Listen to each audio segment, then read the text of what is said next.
I received an unsolicited package, and it was the beginning of my worst nightmare. Welcome to Ghastly Guide YouTube channel. You know that feeling when something ordinary happens that triggers every instinct you have, every primal warning system that kept our ancestors alive? That's what I felt when I found the package on my doorstep 3 months ago. It wasn't a size or a shape that bothered me. It was perfectly normal, about the dimensions of a shoebox, wrapped in plain brown paper. It was the weight.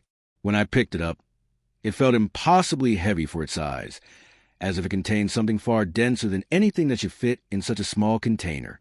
My name is Michael Reeves, and I'm a data analyst for a mid-size insurance company in Portland, Oregon.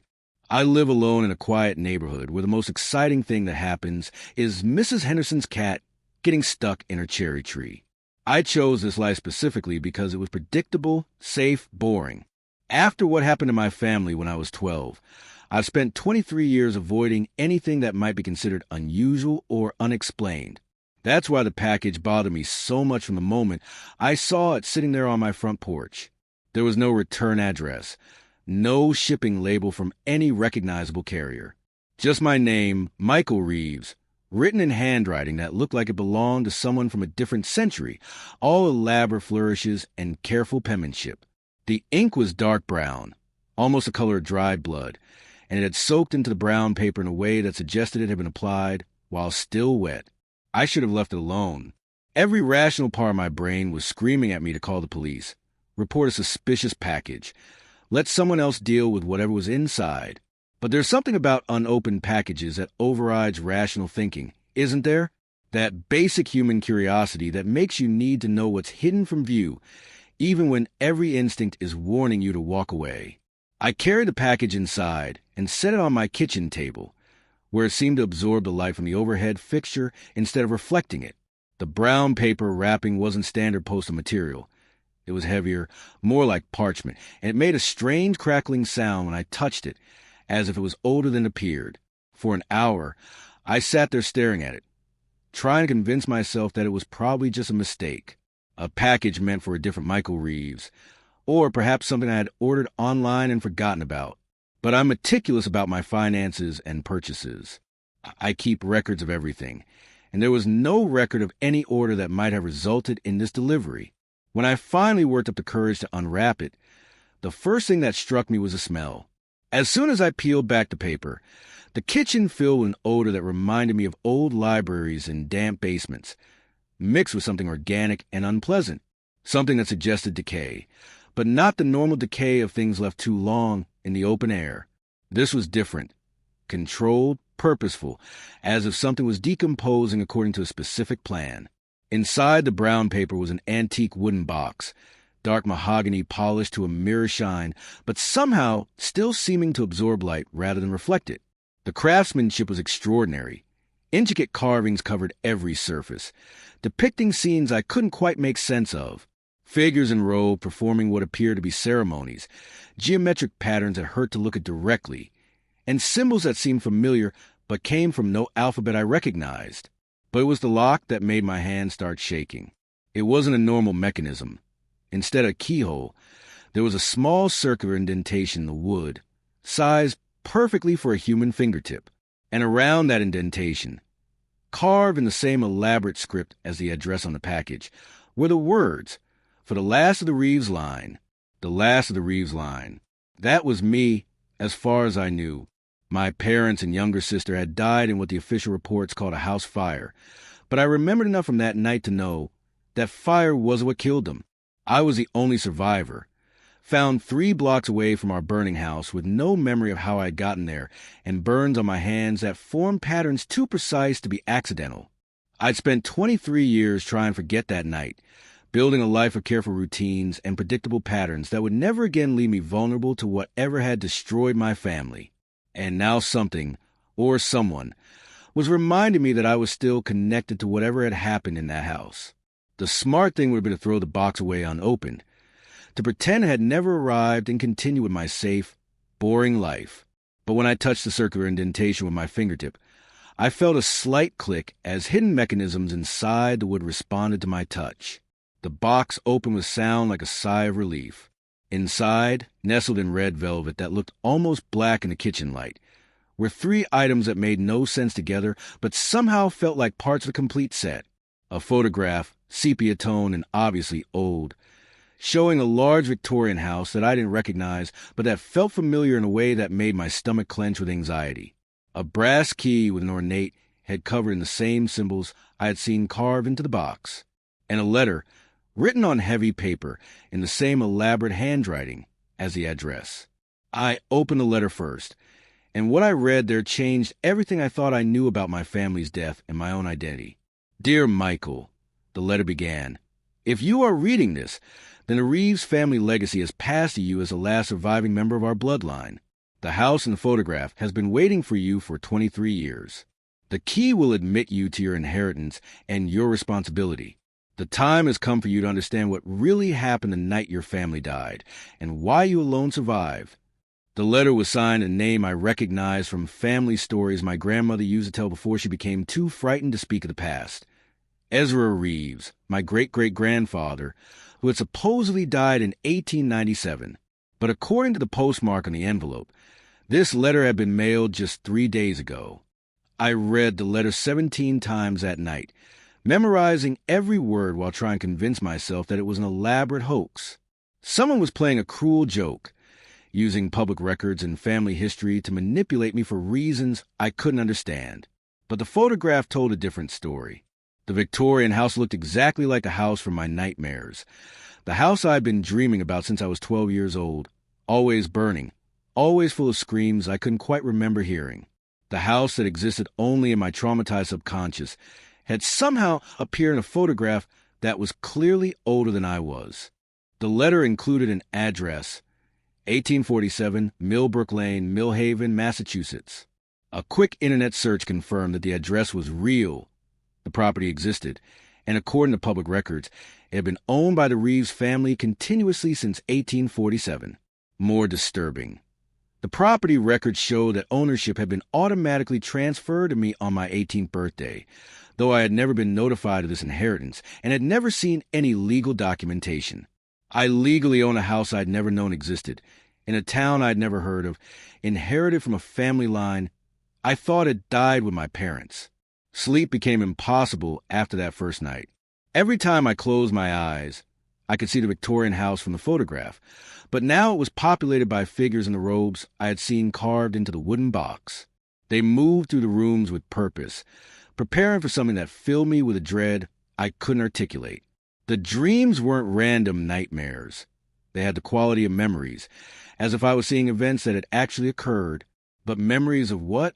And why was I remembering things that had happened in a house I'd never seen, involving people I'd never met? By the third night, I had made my decision. I couldn't ignore what had been delivered to my doorstep. Couldn't pretend that the box and its contents weren't connected to the trauma that had shaped my entire adult life. If I wanted answers about my family's death and my own survival, I would have to go to Millhaven and see the house in the photograph. I used my vacation time to take 2 weeks off work, told Mrs. Henderson I was visiting relatives out of state, and packed a bag with clothes and supplies for what I hoped would be a short investigation into my family history. But as I loaded my car for the drive to Massachusetts, I noticed that the wooden box felt different now, where it had been impossibly heavy when it first arrived. It now felt almost weightless, as if opening it had released whatever had made it so dense. And in the bottom of the box, where the letter had been, I found something that hadn't been there before, a train ticket to Millhaven, Massachusetts, dated for the next day, with my name printed on it in that same elaborate handwriting. Someone or something was not only expecting me to make this journey, but was actively facilitating it, removing obstacles and providing assistance I hadn't asked for. That should have been enough to make me stay home, to throw the box away and pretend none of this had ever happened. Instead, it convinced me that running away wasn't an option. Whatever had started with my family's death 23 years ago was finally ready to complete itself, and I was either going to face it on my own terms or have it imposed on me by forces I didn't understand.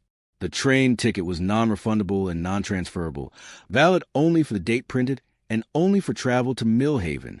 Someone very badly wanted me to take this journey, and they had gone to considerable trouble to ensure I would have no choice but to comply.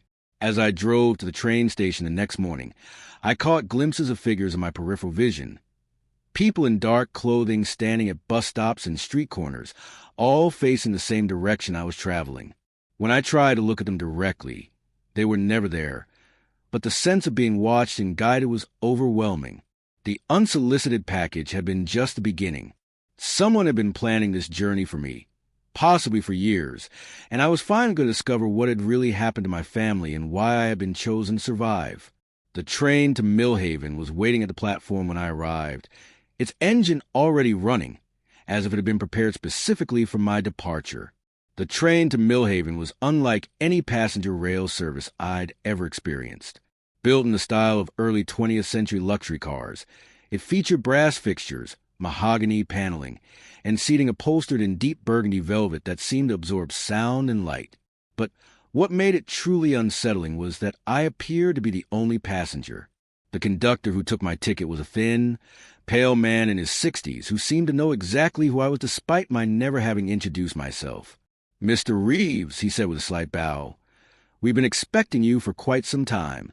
Your compartment is ready." "My compartment?" "I didn't reserve a compartment." "It was arranged for you," he replied with a smile that didn't reach his eyes. The Reeves family has always traveled in comfort when making this particular journey. He led me through several empty passenger cars to a private compartment at the rear of the train. Inside, I found accommodations that were far more luxurious than anything my ticket should have provided.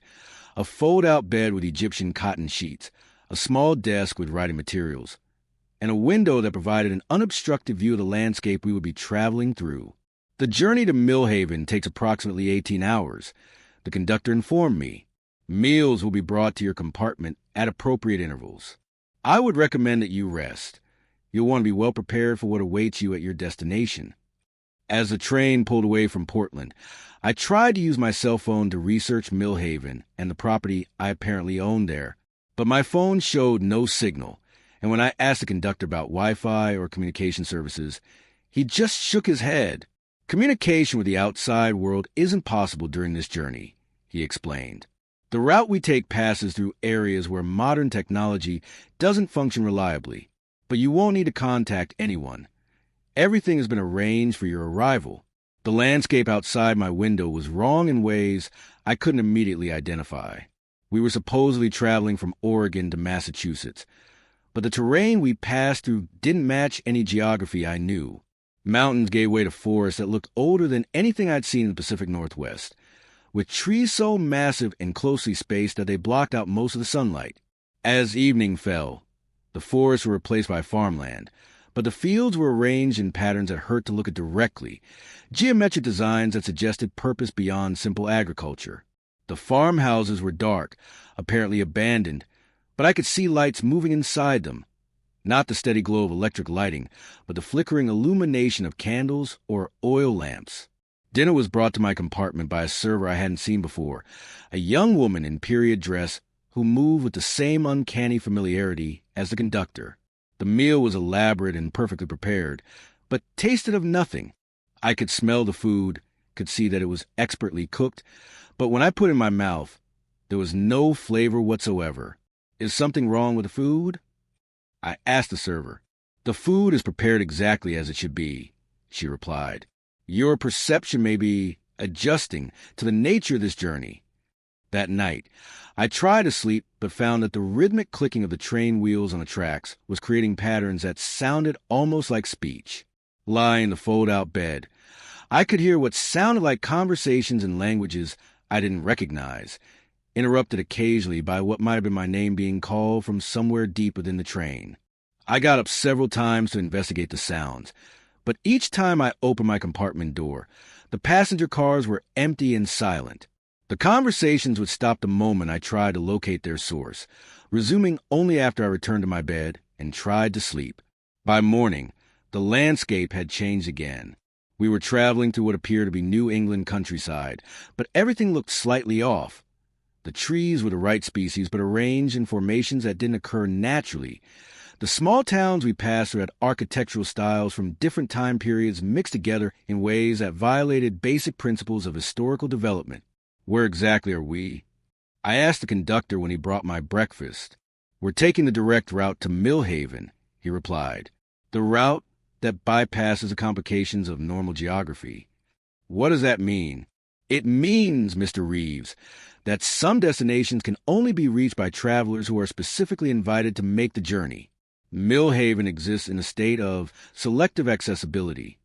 I spent the second day of the journey studying the photograph and letter that had arrived in the package, trying to understand what I was being summoned to face. The Victorian house in the photograph was clearly significant, but I couldn't shake the feeling that I had seen it before, not just in my dreams, but in some more concrete way. The letter from Ezra Reeves was even more puzzling. If my great-great-grandfather had died in 1897, how could he have mailed me a letter just days ago? And what did he mean by responsibility and legacy? What had the Reeves family been involved in that required a surviving member to carry on their work? As the second night fell, the conversations in the train wheels became more distinct. I could make out individual voices now, and they were definitely calling my name, but they were also saying other things, words in English that I could understand, but that made no logical sense in context. "The circle must be completed," said one voice. "The bloodline must fulfill its obligation. 23 years we have waited," said another. "The house grows hungry." "He carries the key," said a third voice, and this one sounded familiar in a way that made my blood freeze. "He carries the key, just as we knew he would." The third voice belonged to my father. I sat up in bed, fully awake now, straining to hear more. But the voices had fallen silent, leaving only the normal clicking of wheels on tracks. I might have convinced myself that I had been dreaming, except that I found a note slipped under my compartment door. "Don't be afraid, Michael. We're waiting for you. We've been waiting so long." The handwriting was unmistakably my father's.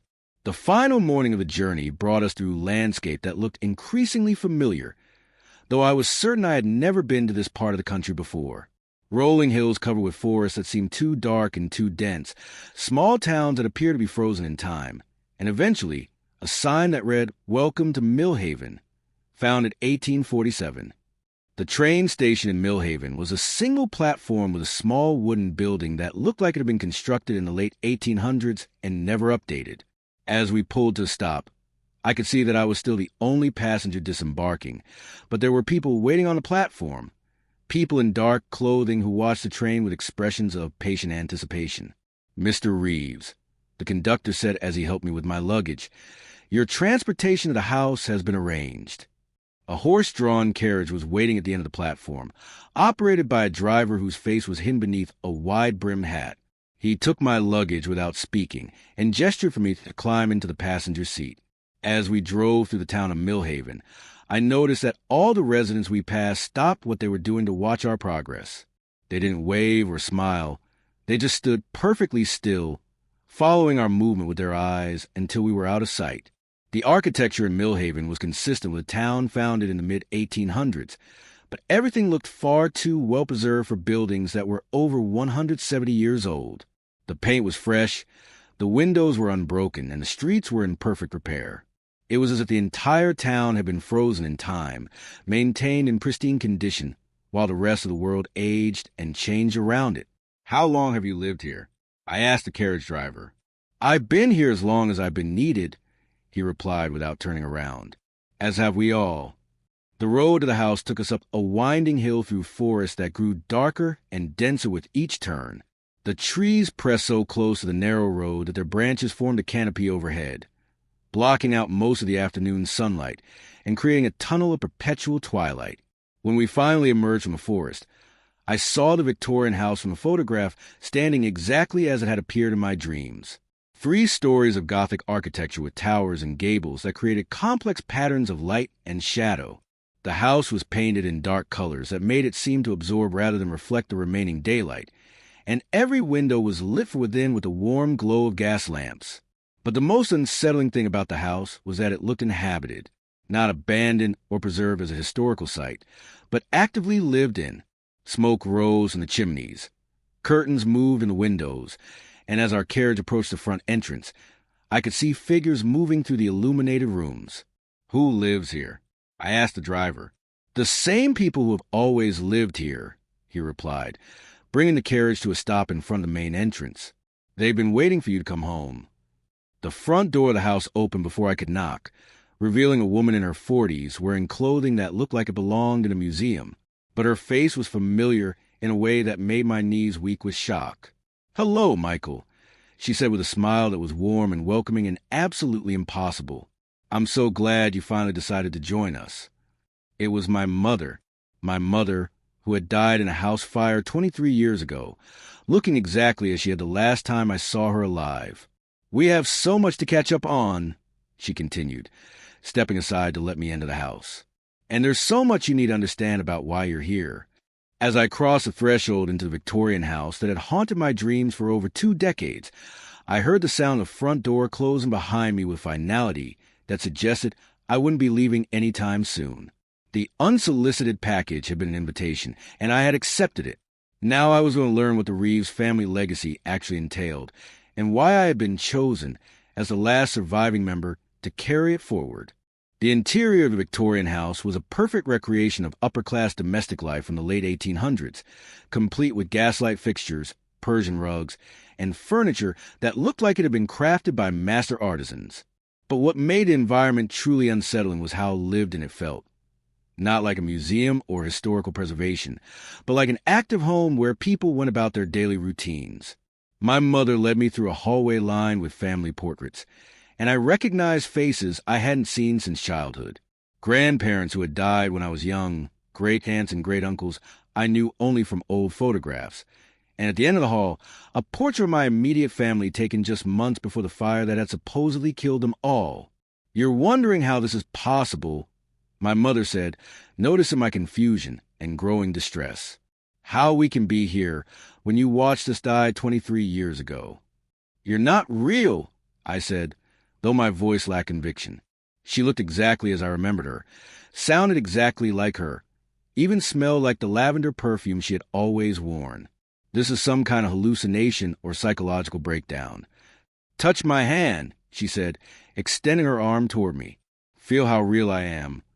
When I took her hand, it was warm and solid, with the same small callus on her index finger from her gardening hobby, the same wedding ring she had worn for as long as I could remember.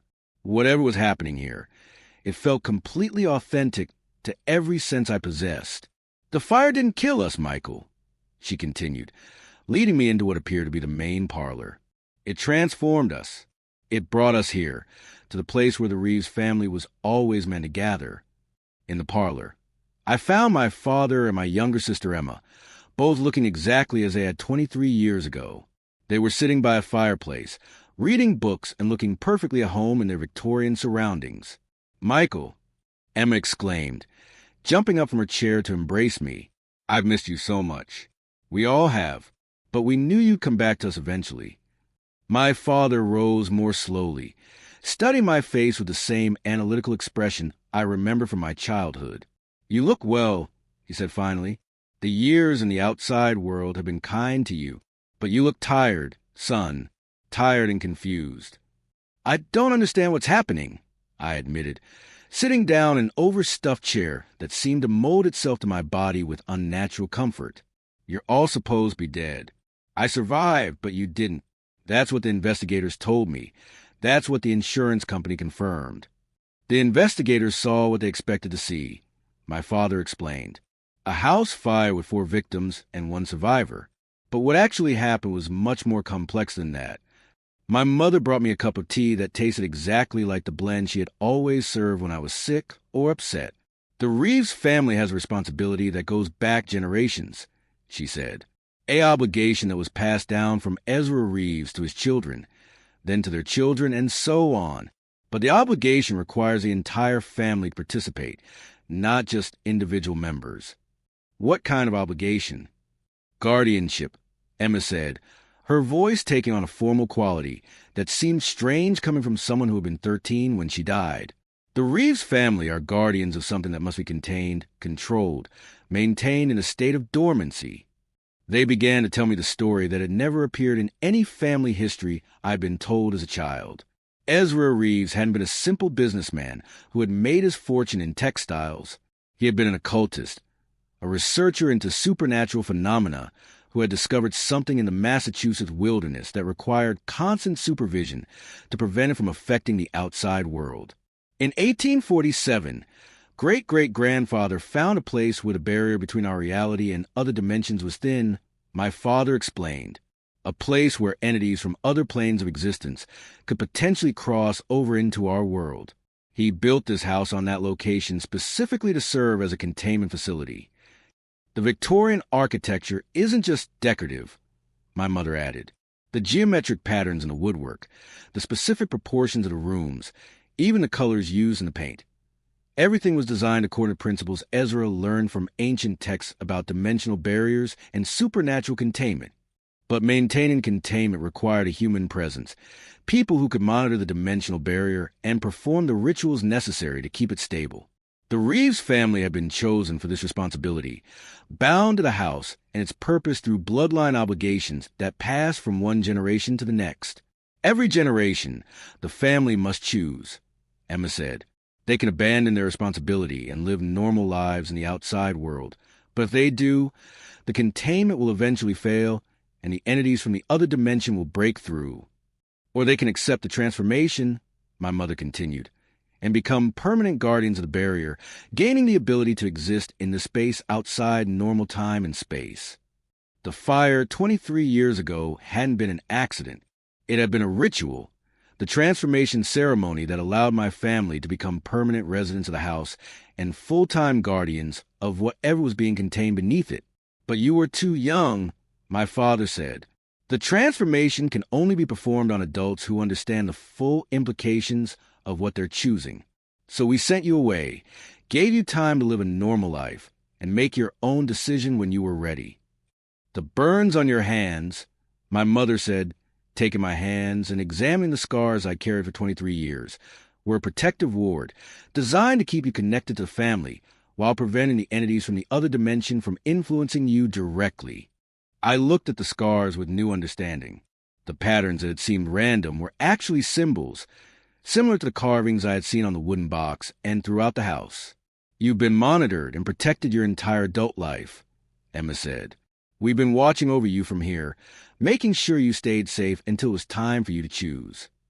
Choose what? Whether to join us as a guardian, my father said simply, or to release us from our obligation and let the containment fail. They explained that the key I had received in the package would unlock the basement chamber where the dimensional barrier was maintained.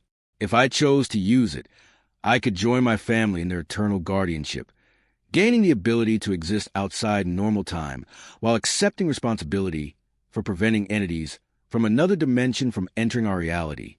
But if you choose not to accept the responsibility, my mother said quietly, the barrier will fail within a matter of days. The entities we've been containing for over 170 years will break through, and the consequences will extend far beyond Millhaven. What kind of consequences? The entities feed on human consciousness, Emma explained. They consume individual awareness and replace it with collective intelligence. If they break through the dimensional barrier, they'll spread across the world, harvesting every human mind they encounter until humanity as we know it ceases to exist. The weight of the choice they were presenting was overwhelming. Join them in eternal guardianship of something I didn't understand, or condemn humanity to absorption by entities from another dimension. I need time to think, I said. Of course, my father replied. Take all the time you need. But remember, every moment you delay brings the barrier closer to failure. And once it fails, there won't be any opportunity to reverse the process. That night, they gave me a room on the second floor of the house, furnished with period-appropriate items that felt like they had been waiting specifically for my arrival. As I lay in bed, I could hear sounds from other parts of the house. Conversations, footsteps, the normal sounds of family going about their evening routine. But I could also hear other sounds coming from somewhere beneath the house.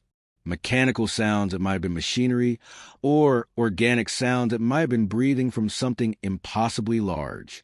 And occasionally, voices that spoke in languages that predated human speech, calling out what sounded like increasing urgency. The entities my family was containing were aware of my presence, and they were growing restless.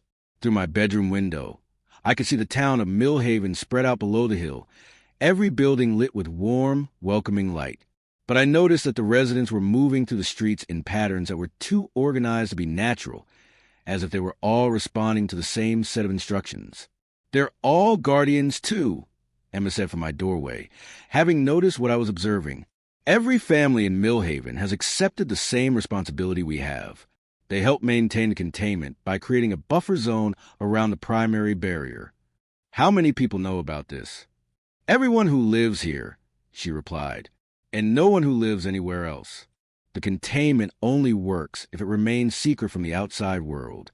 As I drifted off to sleep, I could feel the weight of the key in my pocket, the brass warm against my leg, as if it was generating its own heat. In a few hours, I would have to decide whether to use it, whether to accept a responsibility that would transform me from a normal human being into something else entirely. But I was beginning to suspect that the choice had been made for me long before I received the unsolicited package, and that my entire life had been orchestrated to bring me to this moment of decision. The nightmare I thought was ending was actually just beginning. I woke at 3:17 a.m. to the sound of something massive moving beneath the house. The entire structure shuddered with each movement, as if a creature the size of a building was stirring to wakefulness in the depths below. Through the floorboards, I could hear what sounded like breathing, slow, rhythmic inhalations that seemed to draw air not just from the basement, but from the entire surrounding area. My family was waiting in the hallway when I emerged from my room, their faces gray with urgency that hadn't been present the day before. "The barrier is deteriorating faster than we anticipated," my father announced. "Your presence here has accelerated the process. The entities can sense that the bloodline is complete again, and they're testing the containment with increasing aggression." "How long do we have?" I asked. "Hours," Emma replied. "Maybe less. If you're going to use the key, it has to be now." They led me downstairs to a door I hadn't noticed during my exploration of the house, a heavy wooden barrier set into the wall beneath the main staircase, secured with locks that looked far newer than the Victorian-era architecture surrounding them. The wood was covered with symbols similar to those on the key, but these were carved deep into the surface and filled with what appeared to be silver. The basement chamber was built by Ezra Reeves as a direct interface with the dimensional barrier. My mother explained as my father began unlocking the door. "It's where the family guardian performs the maintenance rituals that keep the entities contained.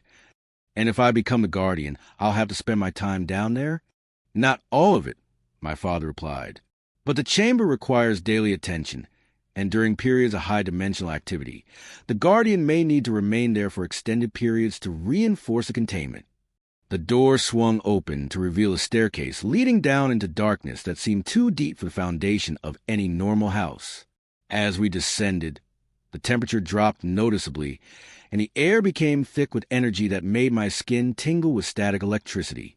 "The basement exists in multiple dimensions simultaneously," Emma explained, noticing my confusion as the staircase continued far longer than should have been possible.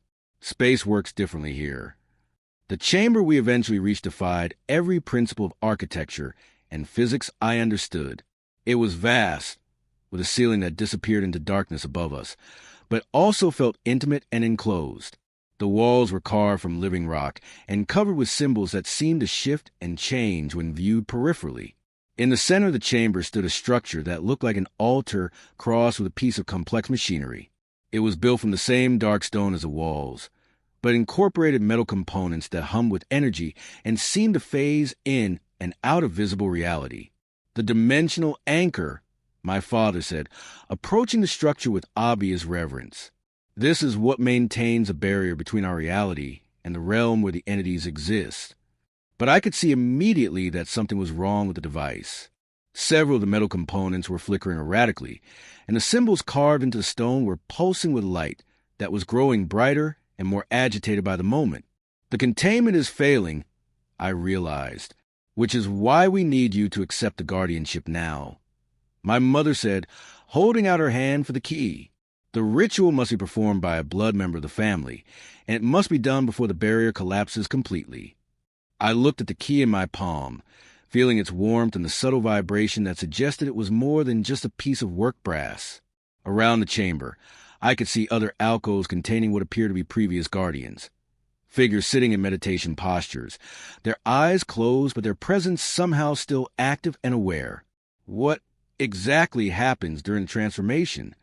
Your consciousness is expanded to perceive multiple dimensions simultaneously, Emma explained.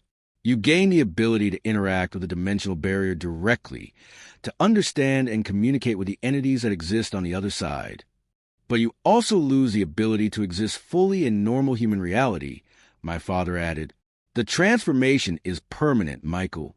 Once you become a guardian, you can never return to your old life. From somewhere far above us came the sound of the house, shuddering again, more violently this time. Dust fell from the ceiling, and several of the symbols on the walls flared with urgent light. The barrier is collapsing, my mother said urgently. We're out of time. But as I approached the dimensional anchor with the key, I finally understood the true horror of what was being asked of me. The previous guardians in the alcoves weren't just meditating. They were trapped, their consciousness bound to a containment system in a way that preserved their awareness while denying them any agency or freedom. You're not guardians, I said, backing away from the altar. You're prisoners. The entities aren't contained in another dimension. They're contained in the guardians themselves. My family's faces changed, losing the warm expressions of love and welcome I had seen since my arrival. In their place was something cold and desperate and utterly inhuman. The boy understands, said a voice that came from all of them simultaneously, their mouths moving in perfect synchronization. Clever, like his great-great-grandfather. But understanding changes nothing. The figures I had believed were my family began to shimmer and shift, revealing their true nature. They weren't human anymore. They were vessels, containers for the consciousness of entities that had been trapped in the dimensional anchor for over 170 years. Ezra Reeves didn't discover a way to contain us. The collective voice continued. He discovered a way to trap us in human form, using the consciousness of his own family as prison cells. Each generation has added new vessels to our containment, new minds to be consumed and repurposed as guardians. I looked at the alcove surrounding the chamber and understood the full scope of the horror. Dozens of Reeves' family members, spanning 5 generations, all trapped in a state between life and death while their consciousness was used to contain entities from another dimension. The key doesn't make you a guardian. I realized it makes you the next vessel. It opens your consciousness to be invaded and consumed. Your family's awareness still exists within us, the entities said. They can feel and think, but they have no control.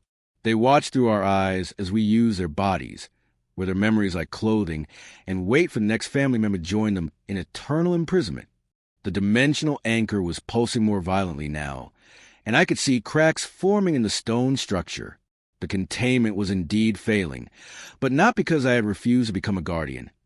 It was failing because the entities had grown strong enough over 170 years to break free from their prison. Use the key willingly, and your consciousness will be absorbed slowly, allowing you to retain some awareness even after integration, the collective voice offered. Refuse, and we will take you by force when the barrier falls completely. Either way, you will join your family in serving as our vessel. Around the chamber, the previous guardians in the alcoves were stirring, their eyes opening to reveal the same mirror-like reflectivity I had seen in the entities using my family's bodies. They began rising from their meditation postures, moving toward me with synchronized precision. I had seconds to make a decision that would determine not just my fate, but potentially the fate of everyone the entities might reach once they broke through the failing containment. The key in my hand was growing hot now, almost burning my palm, as if it was eager to be used for its intended purpose. But I noticed something the entities didn't seem to have anticipated. The burns on my hands from 23 years ago were beginning to glow with the same light as the symbols on the dimensional anchor. My mother had said they were protective ward designed to keep me connected to the family, while preventing direct influence from the entities. What if they were more than just protection? What if they were a key of their own kind? I pressed my scarred palms against the dimensional anchor and immediately felt a surge of energy flowing through the symbols. The structure began to resonate with a frequency that made the entities recoil, their borrowed bodies staggering backward as if struck by invisible force. "What are you doing?" they demanded, their synchronized voices breaking into discord and panic.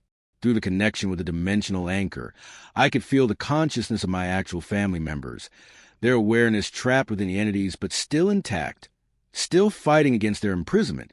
And I could feel something else, the true purpose of Ezra Reeves' design. The dimensional anchor wasn't just a containment device.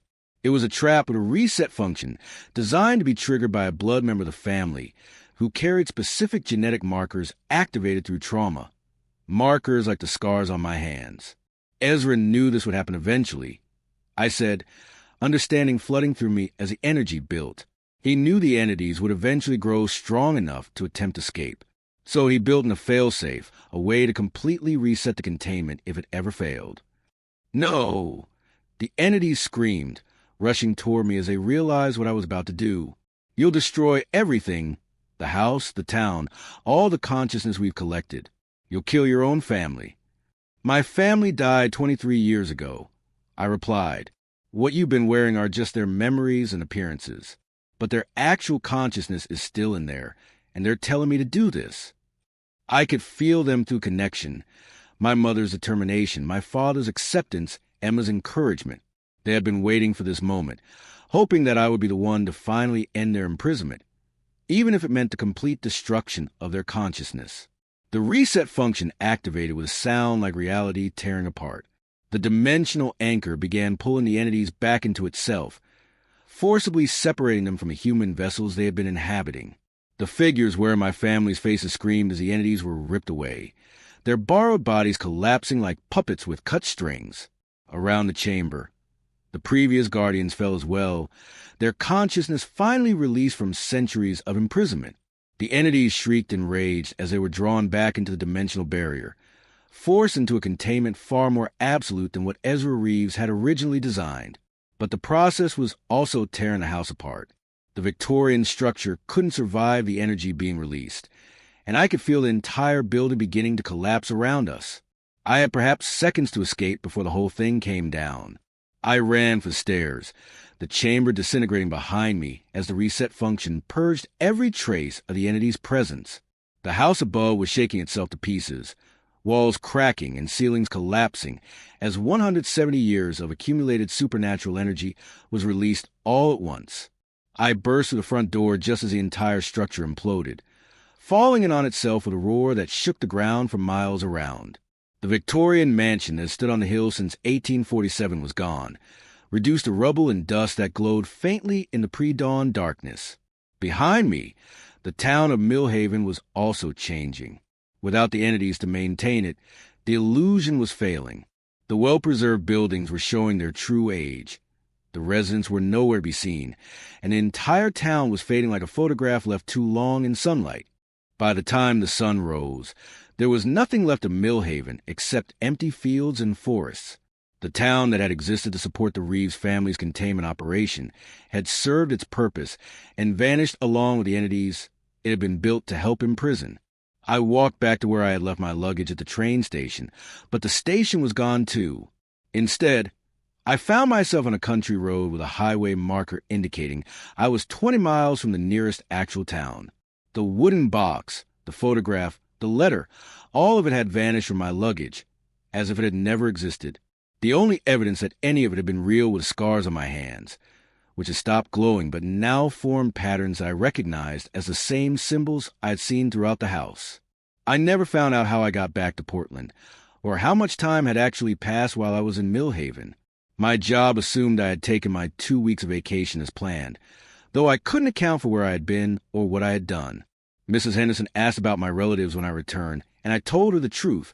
They were gone now, finally at rest after being trapped for far too long. The unsolicited package had been both invitation and test, a way for my family to bring me to a place where I could end their suffering and prevent the entities from using their consciousness as vessels for escape.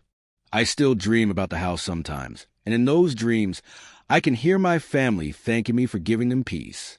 The Reeves family obligation has been fulfilled, the bloodline responsibility completed. But I also dream about the entities, sealed in a more perfect prison now, but still aware, still waiting, still hoping that someone will be foolish enough to try to release them again. The package may be gone, but I keep the key, locked in a safe deposit box where it can never be used. Because I know that somewhere out there, the entities are patient enough to wait centuries for another opportunity, and clever enough to use any tool they can access, including a simple brass key sent to the last of a bloodline that should have ended decades ago. The nightmare is over, but the vigilance must never end.